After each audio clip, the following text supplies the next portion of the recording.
If your Ford Ranger's cruise control just quit, you're not alone. Before you call the shop and shell out cash, let's check a few easy things together. First, make sure your brake lights work. A blown brake light fuse or bulb can stop cruise control, since your truck thinks you're always braking. If the lights are out, replace the fuse or bulb and test cruise again. Next, check the cruise control buttons on your steering wheel. Sticky or worn-out buttons can mess things up. Try pressing each button firmly. If one feels stuck, a little cleaning might help.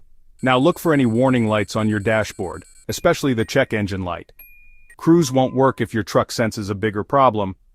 If you see a warning, get the code scanned at an auto parts store. Also, make sure your clutch or brake pedal aren't sticking. If their switches aren't clicking off and on, cruise can't engage. Try gently pulling up on the pedal with your foot and test again. Still no luck? Sometimes a simple battery reset can help. Disconnect your battery for a few minutes, then reconnect and try cruise control one more time.